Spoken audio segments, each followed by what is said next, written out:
Ananda Vrindavan. Oh, yeah, you're Chicago.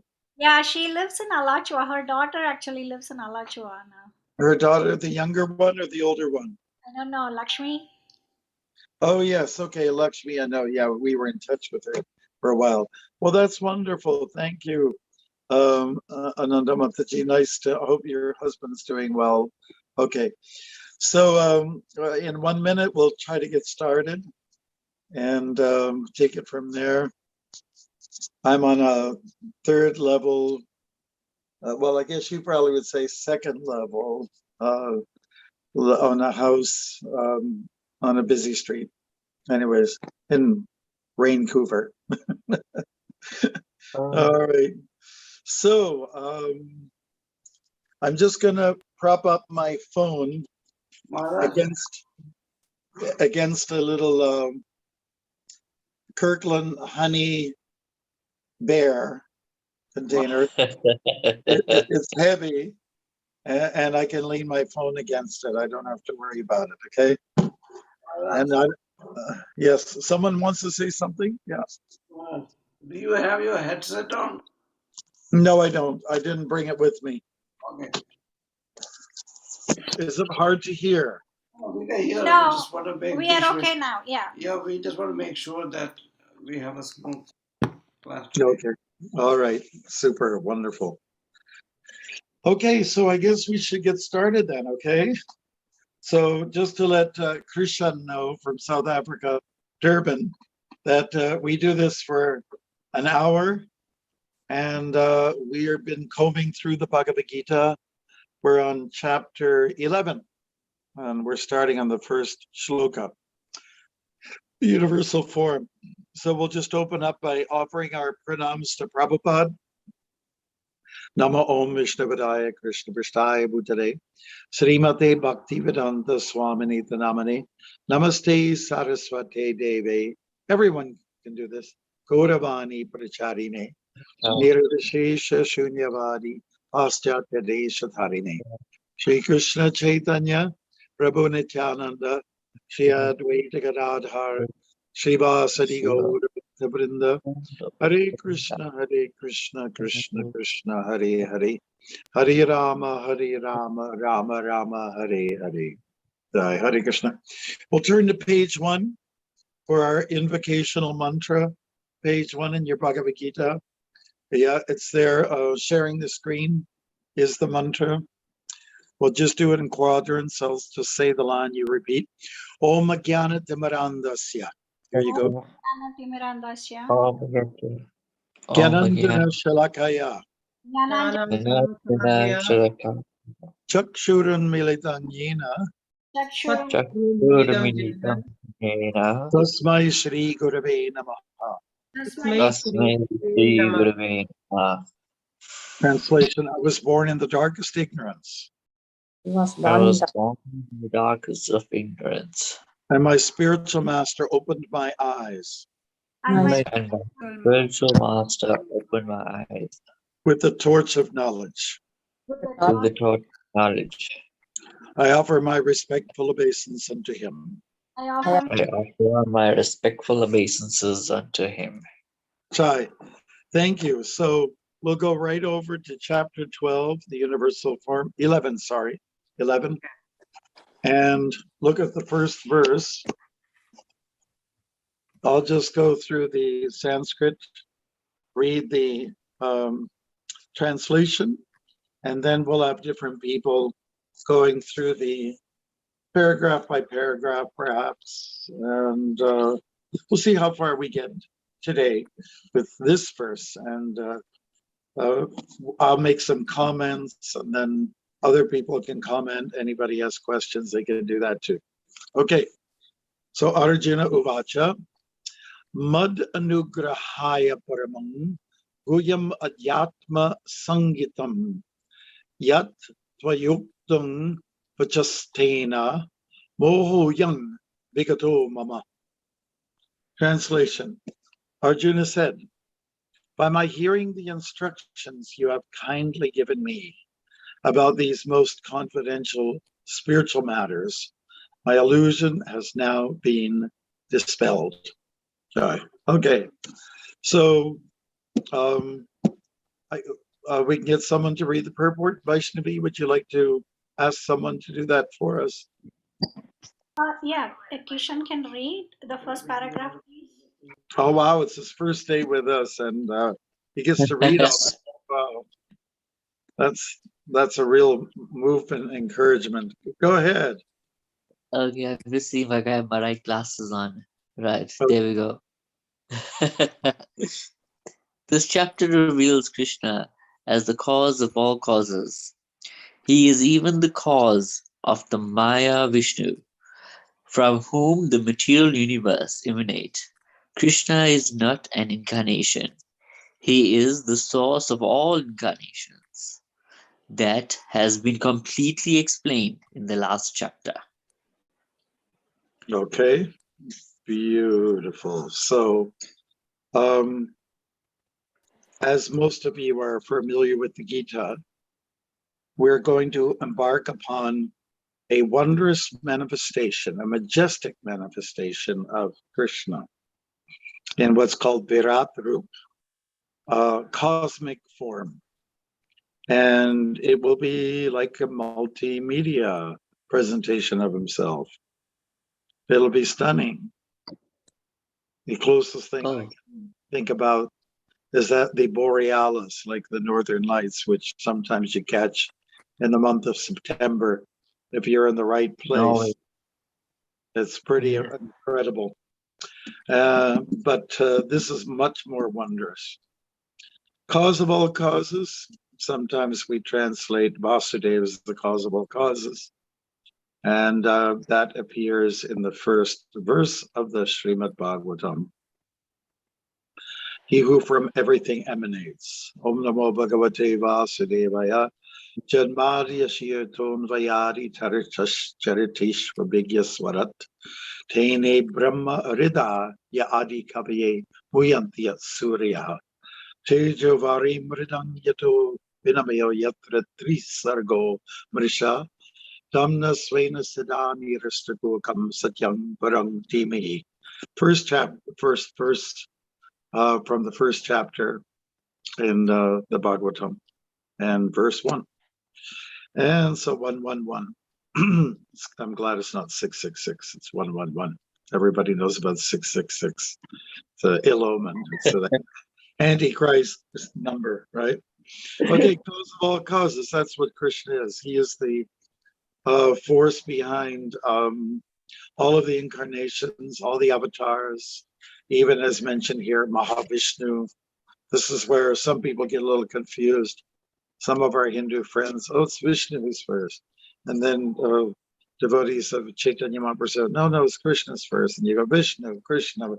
Okay, in one sense, it doesn't matter. It really, really doesn't matter. But if you want to get to the nitty-gritty of our Bhagavad philosophy, it is important to note that Krishna is the source of all, and he indicates that clearly in the Bhagavad Gita and a few places like chapter 15. As I talk, and if I mention verses, you might want to flip over. 15:15. Krishna says, Aham Sarvasya Prabhavo. That's a famous verse for devotees. It's one of the key Chatushloki, one of four major verses that help us to understand the absolute. So there it is said, Krishna is the cause of everything. He's the source of all that is matter. He's the source of all that is spiritual. And now we're saying something a little different, or let's say even a little bit more. He is the source of all the incarnations. Krishna's to Bhagavan Swayam. Also from Canto 1 of the Bhagavatam.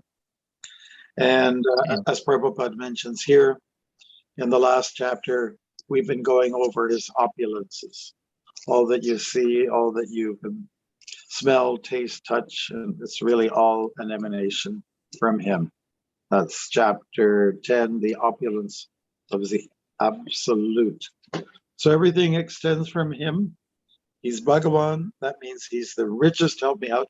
He's the richest. He's the strongest. He's the most intelligent. He's the most renounced. He's the most famous. And he's the most attractive. I think we said them all, the 6 opulence. Right. Unfortunately, we are not Bhagavan. Unfortunately, we are, or maybe fortunately, we are lacking in some of these areas. And one person said the other day, a definition of Bhagavan is one who takes no medication, one who's perfect. Okay, Ananta Sheesh likes that one. He's a pharmaceutical man, you know, and he has people coming to him at his, what's the name of your place again? That sounds like an antichrist, Maharaj. Yeah. Well, in any case, it is Bhagavan is someone who doesn't need anything. He's Atmarama, self-satisfied, needs no medication, and he needs no meditation either. But Krishna is known to meditate on his devotees.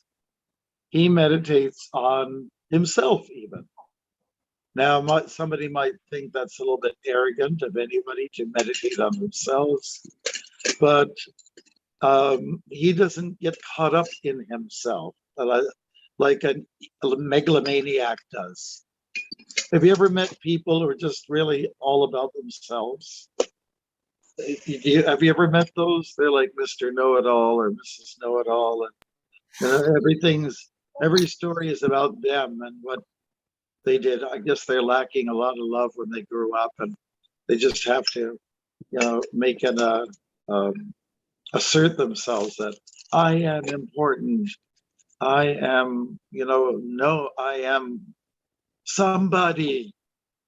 I am somebody. Yes, you are somebody. And if you follow bhakti, people will appreciate you for what you are. But there's a lot of people out there that lack love, or because they haven't given love, or they have not been given love from those who are supposed to love them. So some people consider themselves their Vishnu, so this is a problem. It really is a problem. Okay, and we are here to deliver the message of the Gita, to try to help people understand you're not God, you never will be God, and you never were God. So, if you want proof of that, if you're God, that means you're in control. So when it comes to the call of nature, are you in control? Can you hold it? If you can hold it, then you're God. If you have to release the tension, the result of bowel movement, then we know you're not God. Okay. Now we gave you a couple of definitions of what is God and what is not God. I hope you like them. Any comments on this first paragraph? Ananta Shesh, yes.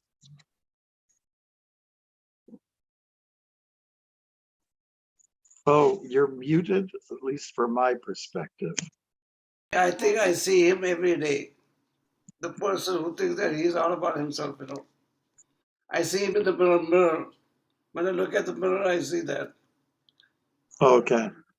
Yeah. What, you're talking about the counterfeit God, or? When No, I was talking about when you said, have you seen people who think that they are all the most important person in the world? I Yeah. see when I look at the mirror every day. Yes. So that's very true. And so that's why I was saying counterfeit God, but not the real thing, not the real deal.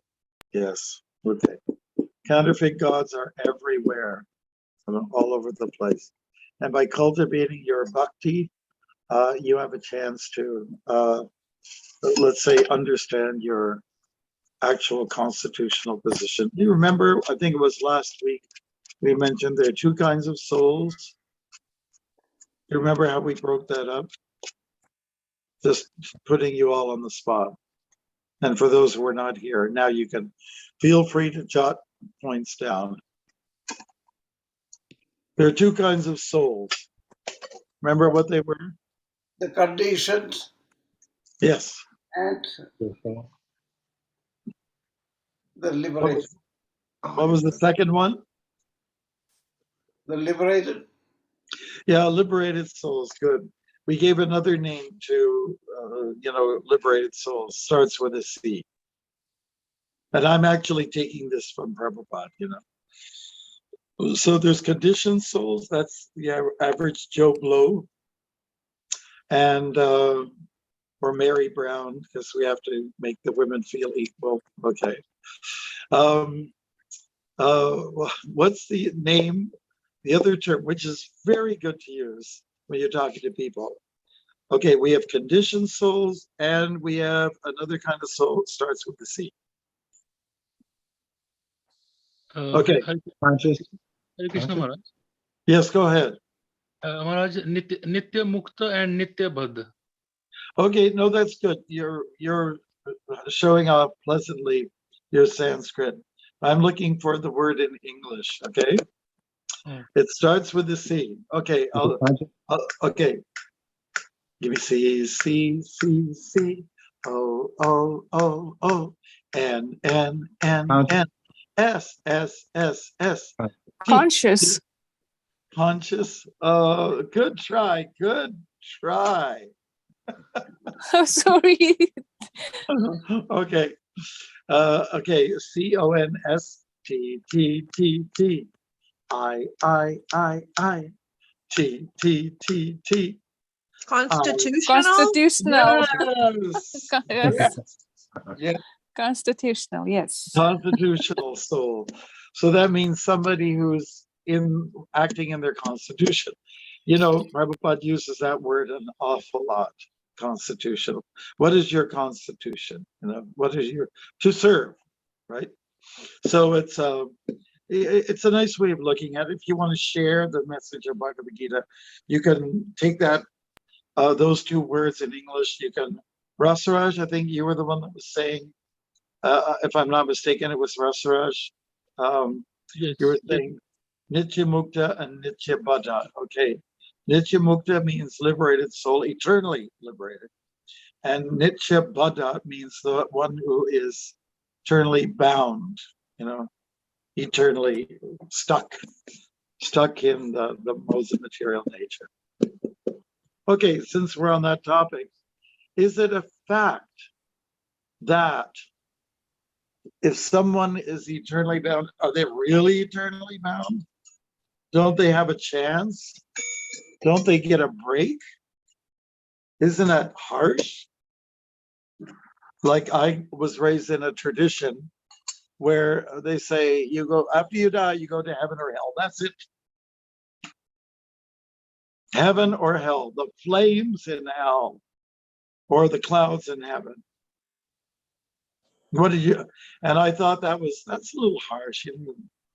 Dear God, give people a chance. If they don't make the grade in this life, give us a chance, So through the process of bhakti, you are given a chance because you're born again. You're born a second time. Here we are in a human body. And then if you kind of foul up, you might have to take birth again as some kind of a lion in South Africa or something like that. In the Cougar National Park or something like that. I just have to put a plug in for the South African devotees. Okay, so yeah, good. There's many different ways to describe the conditioned soul versus the liberated soul, but just keep that in mind. Those two words are very nice, conditioned and constitutional. Okay. Any other remarks that anybody would like to make? So, Hare Krishna Maharaj and Prabhupada. Yes, Dharma. So, from Maharaj, if we go to India, most of the temples have, in the south particularly, they have temples of Vishnu. Yes. In the Bhagavatam, it says the south is more actually, religious than the north of India. That's right. So it's clearly Prabhupada says it is Krishna who is ultimate source, not Maha Vishnu. So what made them to, so many centuries to have Vishnu as, the ultimate, and Well, I do in Look, some other, right? I understand what you're saying. Let's keep in mind Vishnu is God. It's not a problem. They're not honoring a demigod by worshiping Vishnu, so that's a good thing, right? But what people in the South might not be so aware of is that Vishnu is an issue of Krishna. He is Vishnu is sprung from Krishna, and the reason why people may not be sold on that idea is because they actually haven't read the Bhagavatam, the Bhagavad Purana. They haven't read Vyasadev's masterpiece. So question is, should we change that? Should we disturb them? Should we, are we kicking a hornet's nest by telling them something they don't believe in, they haven't ever heard before? Well, okay. If we distribute Prabhupada's books through the north, the south, through the east, and through the west, then everyone will become a little more acquainted with the truth, the absolute truth, as to who is the actual source. If you take the Bhagavad Gita as it is on its own, never mind all the other Puranas, and Bhagavad Gita is the main text in India, really, it is. It is the book of truth, It is the Bible for that part of the world. And in the Bhagavad Gita as it stands on its own, it's pretty clear who is God, who's the source of all. So I think our job is to, first of all, be convinced as to the source of all, and now share that wisdom with other people. You might not be able to talk to a Smarta Brahmin. And just let me clarify who that is. The Smarta Brahmin is somebody who feels has a monopoly on, Vedic traditions, as at least rituals. And so if people read from Prabhupada, they might want to listen to us, especially if you're young junior to them, or if you're a Westerner, you're an African American or a white person, or they'll just say, who are you? Who are you to tell me? And so then, okay, you might not be able to convince them, but why don't you convince them to take a set of Bhagavatams and they'll sort it out themselves. I was once in Kanpur. Kanpur is in the north of India, mind you. And devotees brought me there. And they asked me to say something from the Bhagavatam. So they gave me like 15 minutes or so. And after I was finished with that, talking in English with somebody translating into Hindi, I was finished with my talk, and I kind of walked down the alleyway, and about 3 or 4 guys followed me. Okay, and they spoke English, but Hindi was their first language. They challenged me. I know it sounded a little bit like dark alley, and are they going to beat me up or something? No. But they were trying to do something maybe even worse. They said, you were from Canada. Okay. We know all of this, what you are saying in Bhagavad Gita. We are knowing. And, we are knowing it all. Yeah. And so I just listened to them for a bit. We don't need you to tell us what to do, but we need your money. I'm just a visitor, and I'm a sannyasi, and they were very blunt and straightforward. And I appreciate the fact that they were not hiding behind some veneer or some veil or some semblance of religiosity. They were upfront, and they said, "You're from North America. You have money. Give us some money." Just like that. Don't tell us about our religion. That they feel they have a monopoly. So you meet those kind of people. I am knowing everything. You get that. You get that from some of the old timers, We especially get what's that, Adikarta? we go when we go for book Okay. distribution. Oh, Always yes. yeah. Oh, Dharma is saying that when you go for book distribution, you generally go into Mississauga or Brampton, where there's a high concentration of Indian people, right? And so that's the kind of remark you get. Okay, that's a certain audience. We're knowing this. We are knowing all of. Yeah. I was saying, Maharaj, if he knew Yeah. all this, he knew it all. How come he didn't know how to get any money? What's going on? Doesn't know too much. Yeah, that's a good one. Yeah, I like that. You're knowing everything. Why didn't you get your money act together? Well, it's important that we be ready to address different audiences. Like Adikarta, where you're from, there's a lot of black and white folks, right? So I think they both understand the same kind of lingo, language.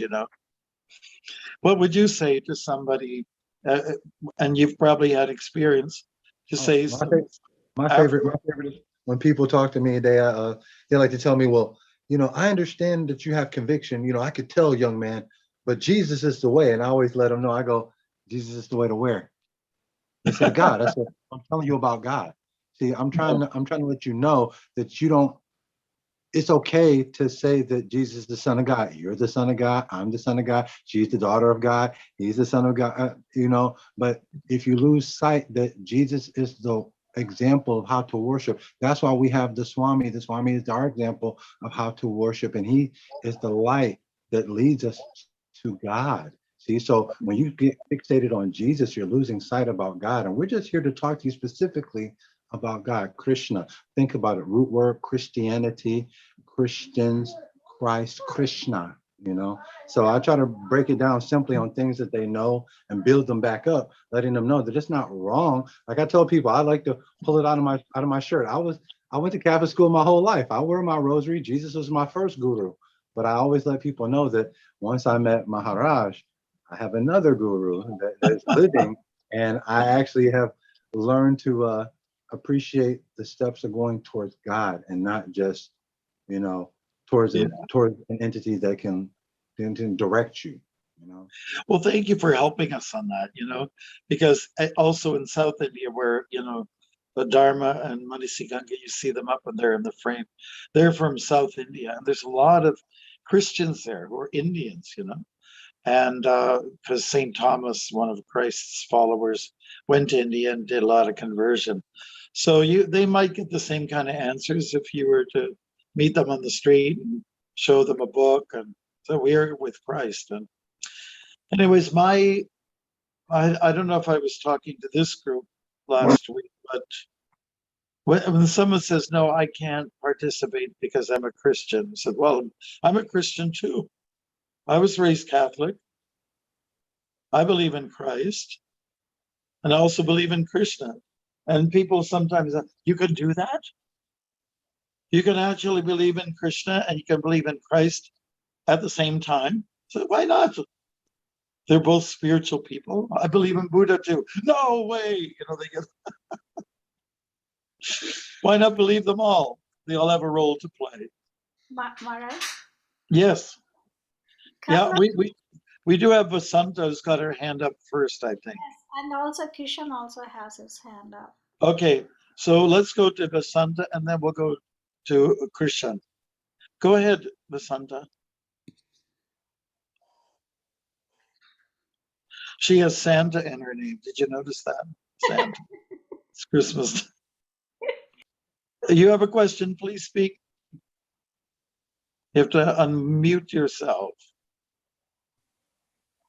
Oh, okay. Sorry. Please, go ahead. Can you hear? Yes, we can. Okay, sorry about that. I have a neighbor who is a pastor. So whenever we meet, he always tries to tell me, he goes to India, to Chennai, and he converts a lot of people there. So, we go back and forth. Finally, one day I just told him, look, you go, but yes, but when you say Jesus, you're talking about you have a white person, blonde, blue-eyed Jesus. You don't pray to a brown Palestinian. So why do you think people in India would take to, Jesus? Why don't you say Jesus is a black person with a flute? And he started to laugh because he always asked me, why Krishna? Why? Oh, yes, yes. I like it when a pastor laughs. I think that's a good sign. Yeah, And because that he isn't too rigid with you. Yeah. well, he's pretty rigid, but he was constantly trying to tell me that why you all of you pray to Krishna. What is this? And also finally had to tell him this. Then he started to laugh because I thought didn't want to get into Yeah. unnecessary. You don't want to get a big argument. Yeah. I think the best thing with people who are highly committed to one particular path is to just give them a lot of love, give them a lot of prasadam, samosas, gulab jamins, and show a lot of love that way, and they'll maybe start to, their heart will soften, like the big Grinch that stole Christmas, let his heart melt. Yeah, good. Well, thank you. And Krishan, you had something you wanted to say? Yes, Maharaj. Regarding that verse that you just recited in Srimad Bhagavatam, I remember I came across a lecture, and I think one of the translations that was very important, I recall, is the word stew that was used in that verse. And a lot of people believe that is the source of all incarnations. But when Prabhupada uses the word stew, it specifically means but. I don't have the Srimad Bhagavatam in front of me, but I think stew means but.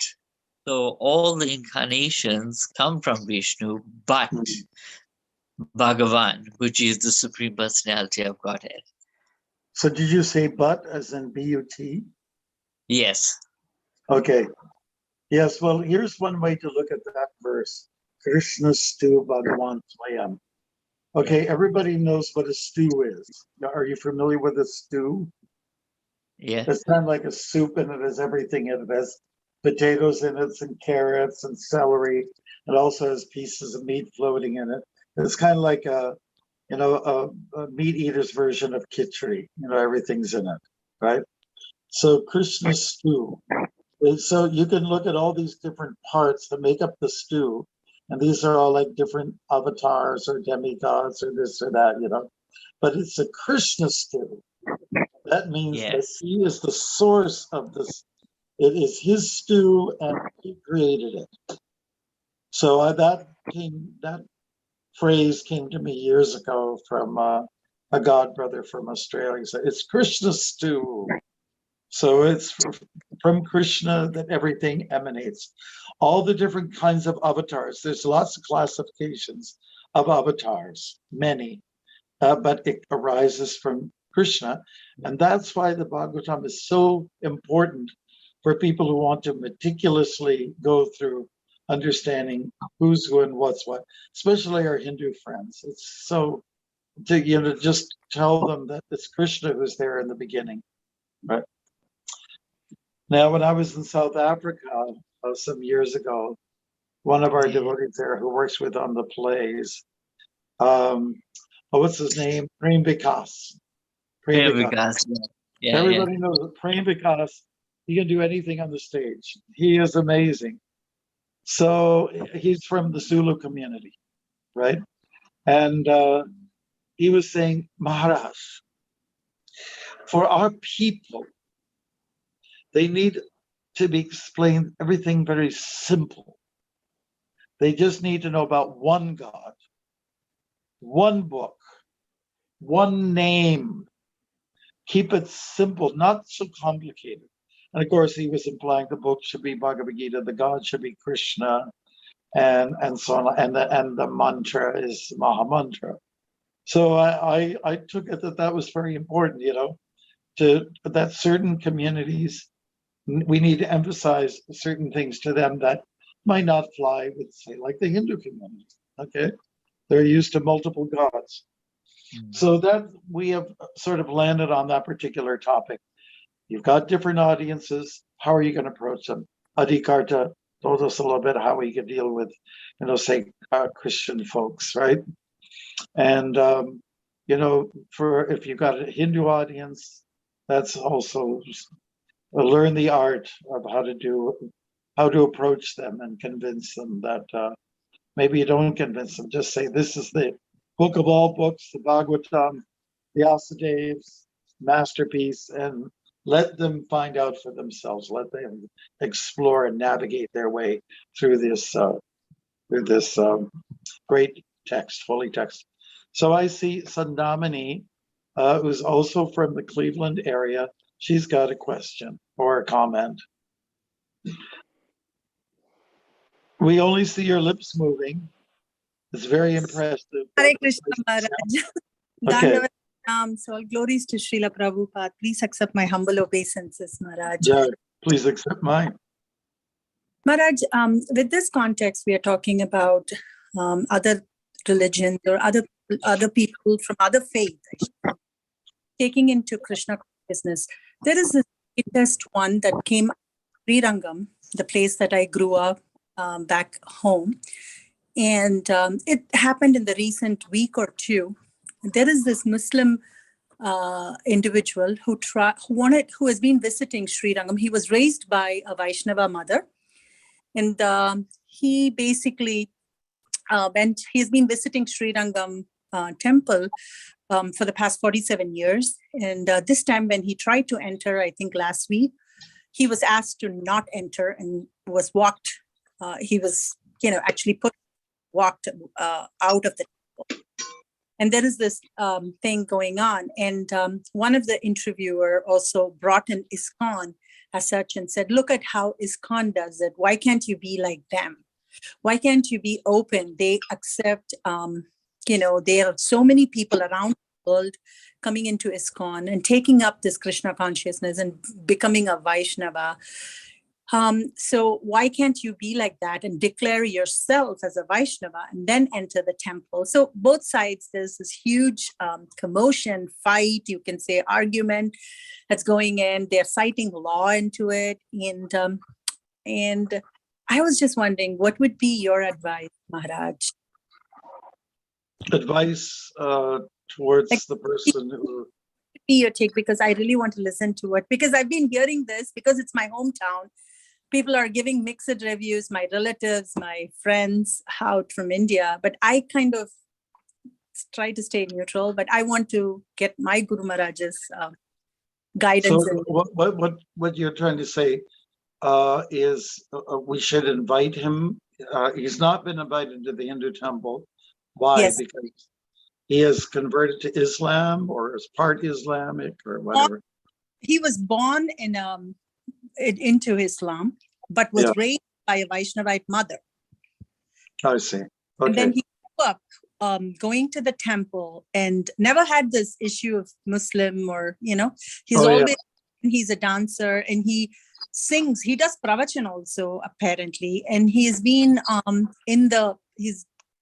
reading all the Vaishnav scriptures. But the thing was, when he has been visiting the temple for 47 years, apparently, but suddenly last week he was asked and chucked outside, saying you cannot enter the Srirangam temple because you are a Muslim.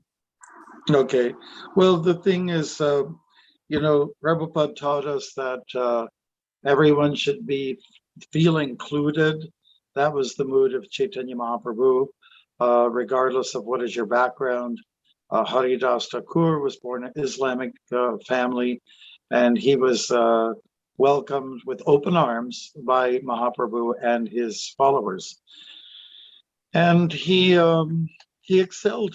He went on to be one of the best devotees of all. So why should we bar anybody who's coming from a different background? It hurts us, like those of us who like to go to the Puri temple. They won't let us in because of our skin color, right?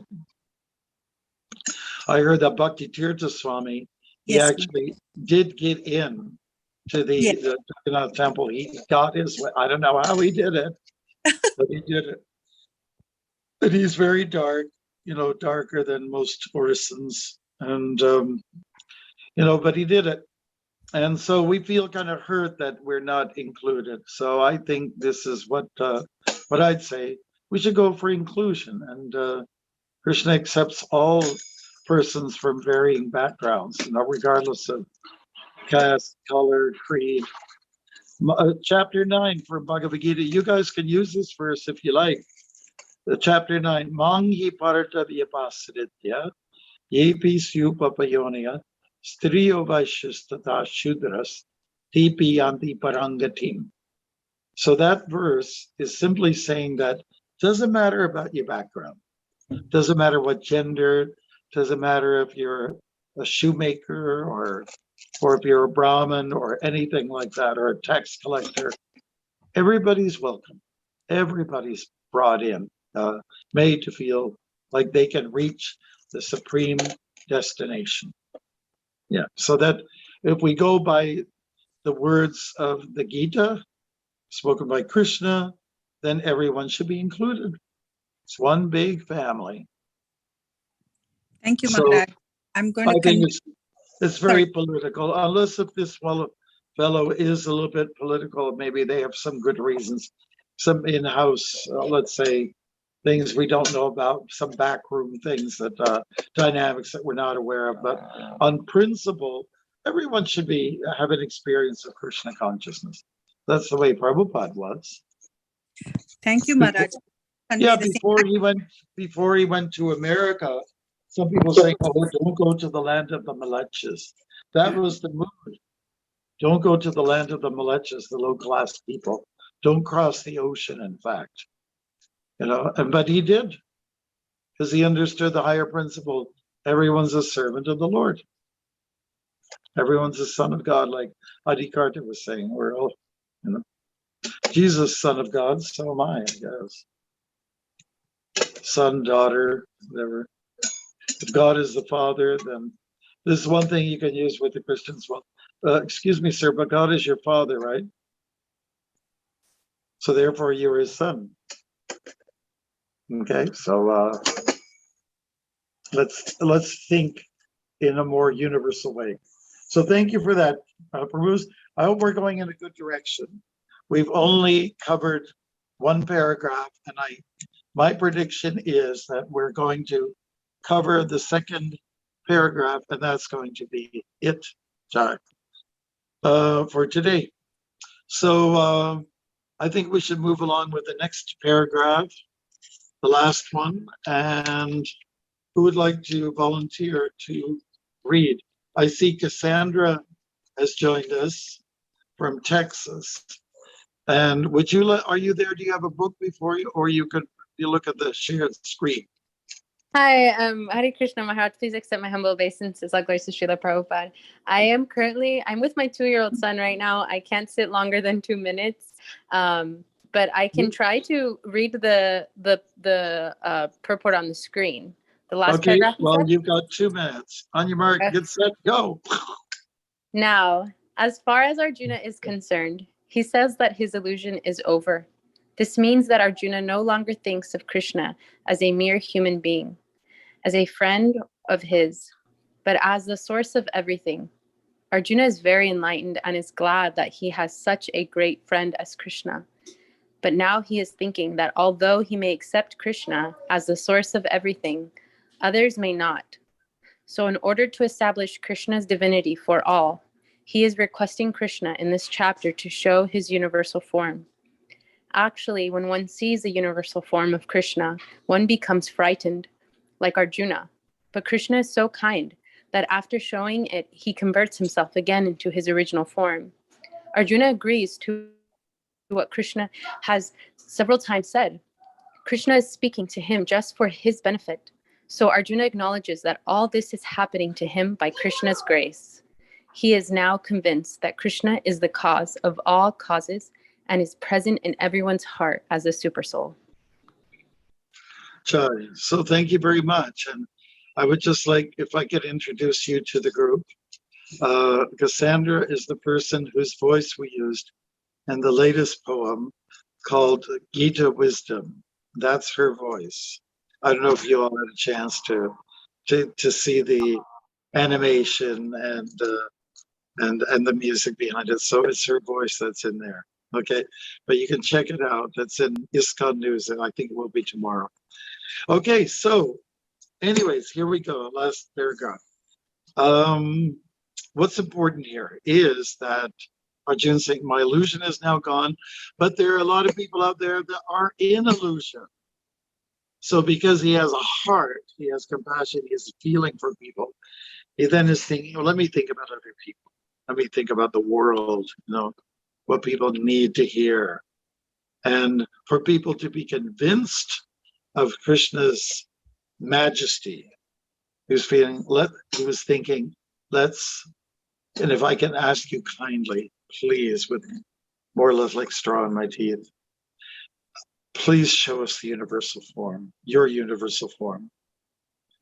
And I am, Krishna is just observing this, and he's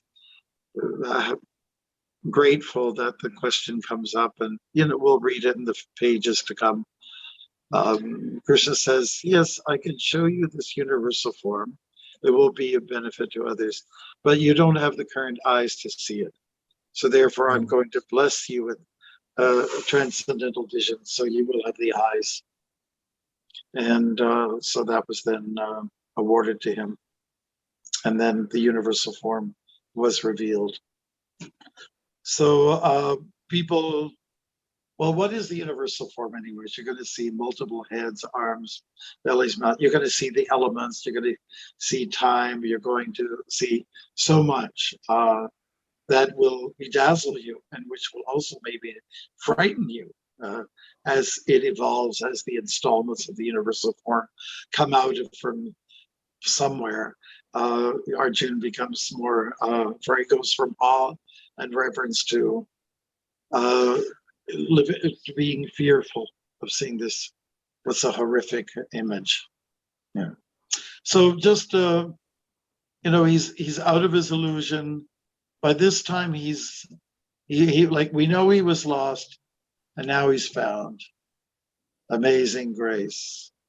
I once was lost, but now I'm found. Everybody knows the song, right? So we're lost, and we can be found. And Arjuna, at this point, having heard from Krishna, not seeing the universal form himself yet, say, I am committed. I'm with you. I like other people to be with you as well. So his strategy was, we can convince people through seeing a side of you that's not normally seen. Yeah, so those are just some pointers I'd like to make. Anybody have some questions on this? And also the entire paragraph.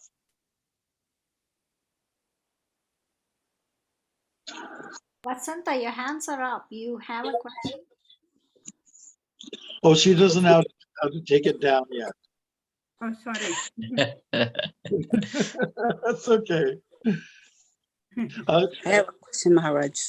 Ananda, yes, how are you? So good.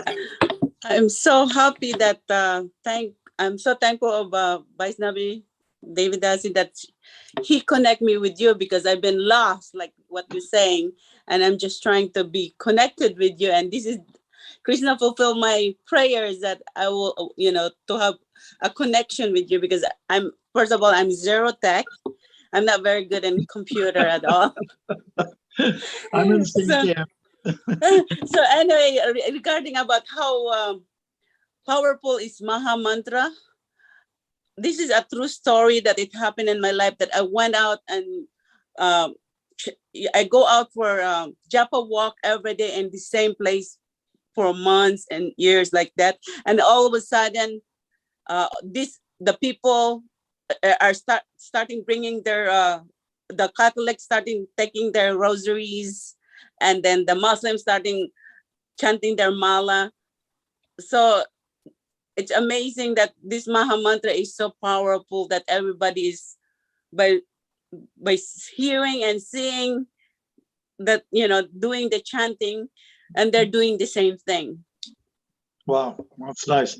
So you're telling us that because you went out with your Japamala in your neighborhood, some of those people are coming out with their rosaries now, and the Christians and the Muslims are praying while walking. Is that what's going Walking, yes. on? Wow, you're powerful. No, it's the Maha Mantra. Oh, that's good. That's good. Yes. Beautiful. So just like Arjuna is thinking about other people, you're also thinking about other people. Yeah.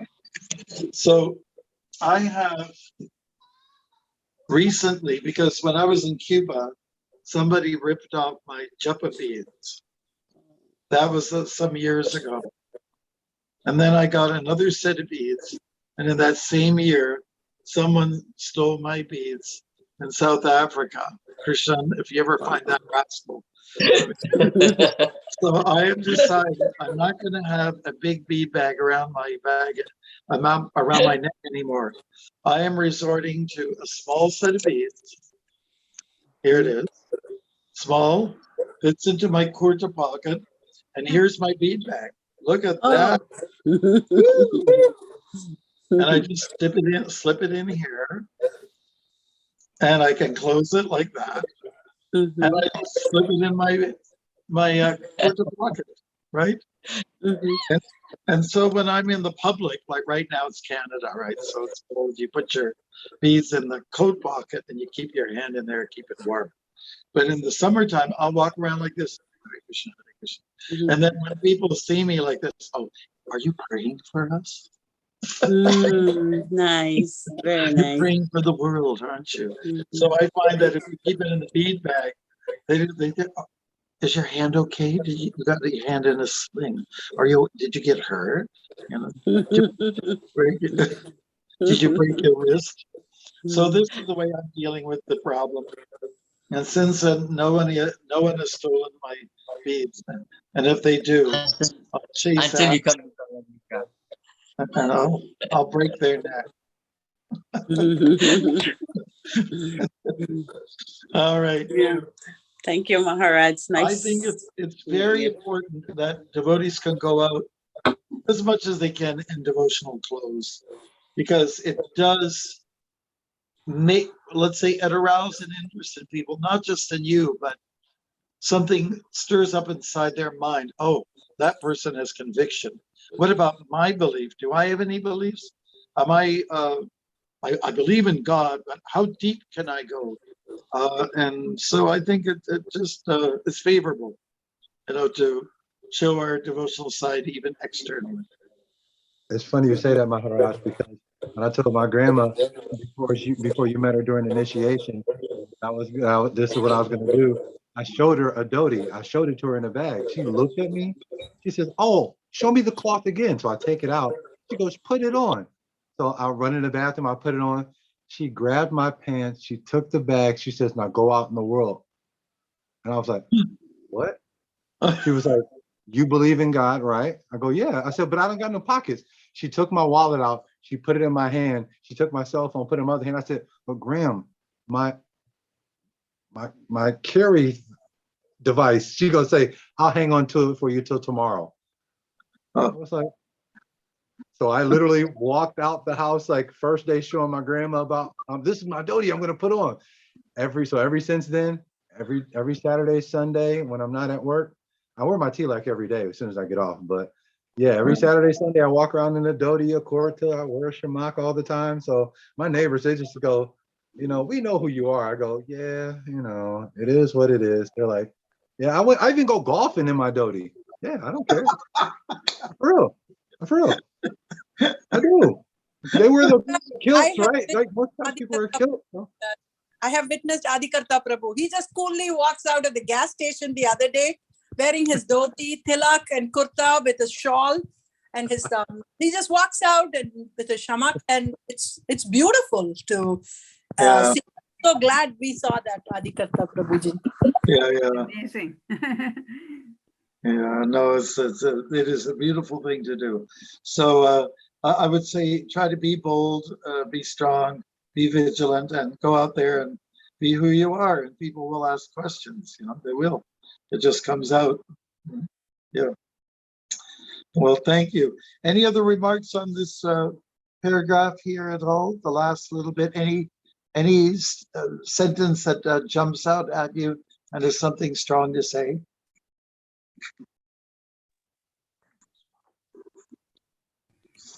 I have Oh, a question. yes, go ahead. You know, Arjun, you said Arjun was given, he can't see the Vishwaroop, so he's given special vision to see. So were the other people given too? Does it say in the the Kaurava army and Pandu, the rest of the army? Yeah, so Were they able to see the Vishwaroop? were they able to see the Vishwaroop? Apparently so. Some had the chance to see. That's right. Prabhupada has different things to say about the universal form. And was it seen before? Was it not seen before? So I think as a good exercise, what I would say, it's not to divert to answering your question, but I think let us pay special attention to all the things that Prabhupada has to say in regards to the universal form. Is it seen? Is it not seen? Was it seen for the first time or not? Etc. Those kind of questions arise in people's minds when they read this chapter. So that is my request to you, Prabhus, is to take notice of all those places where Prabhupada says something about having darshan of the Virat Rupa. Like we know that Duryodhana had, when Krishna came as a messenger, the Virat Rupa was shown to him. Yashoda Mai, Krishna's stepmother, had seen the universal form. There's an instance too where Dhritarashtra caught a glimpse of the universal form. So when it is said that it was never seen before, it arises some questions in our minds. Yeah. Okay, so thank you, Maharaj. Thank you. For those who did not get a chance to hear or see the Gita Wisdom, I'll just take the opportunity with the last 3 minutes to read it to you, unless if Cassandra has it memorized. Okay. Maybe I did this with some of you, weren't all there. So here we go, Gita Wisdom. Once you were in the body of a very small child, then you grew up to become a little wild. Your body as a youth showed all this passion when people carry on in a certain kind of fashion. And then you took the body of a man. Energy went to responsibility as you planned. Then before long, your body gets old. You then exit to enter another life of gold. The body will perish, but you will not. What I tell you is very good food for thought. The soul is immortal. It will persist. It cannot be injured by sword or by fist, by fluid or liquid or water. It cannot be drowned by fire, not burned like ashes to the ground. By wind and air, it cannot be dried. No method of destruction will work if you tried. So Arjuna, you really should not lament for the body that lived in time well spent. You start to focus as a warrior would do, or else there will be ridicule for your clan and you. The Kauravas are watching every move you make. It's a matter of duty you're obliged to take. If you hesitate when something needs to be done, you receive a reaction, and that is no fun. Action and subsequent reaction is called karma. When we act as expected, it's called dharma. Do your dharma, avoid the karma.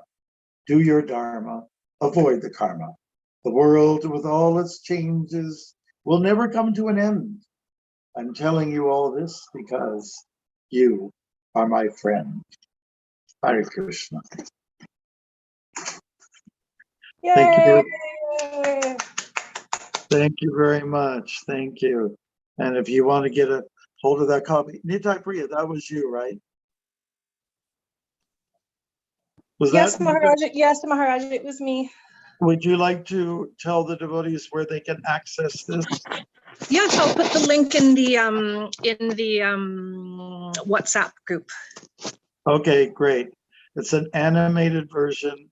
It's really nice, simple, nice style, and I know you'll love it. So thank you. Thank you. We have another Jennifer here. Oh yes, okay. Yeah, I know who we're talking about. Yes, Hare Krishna. Hare Krishna, Maharaj. Jai Hare, Shri Vrinda. how are you? Yes, Jai Shri Good. Vrinda. For Ki the Jai. nice poem. Yeah, go ahead, honey. Hi. Haripol. Hi, how are you? Can everyone say hi? Hi. Hi. Hello, Haribo. Can she come on the screen? Hare Krishna. Hare Krishna. Oh, Hare Krishna. The Tooth Fairy stole a few things, right? Oh, she's so cute. It was really funny. I have to share one thing. I know we all have to go. This will make people like Gaura Chandra laugh. I was on the East Coast in Canada recently, and there was a real nice walking trail. And, they have a little, all kinds of signs to say what trail it is, what's the name of it. And then there was one trail with a ferry that said, there is no poop ferry here on this trail. So pick up your mess behind you with your dog. All right. Funny. So we want to especially thank Krishan for joining away from Africa, and it's midnight at his place, so that's pretty incredible. Okay, so next week everyone's okay to be on board? Thank you so much, Maharaj. Okay, great. I hope it's not too close to Christmas. Thank you all for being on board. Hari Bol. Jai. Check out the things. 3,000 to be able to. Pavanebhyo Vaishnavebhyo Namo Namaha. Hare Krishna. Thank you, Maharaj. Thank you, Thank you, Maharaj. Thank you. Jennifer. Thank She you. Maharaj.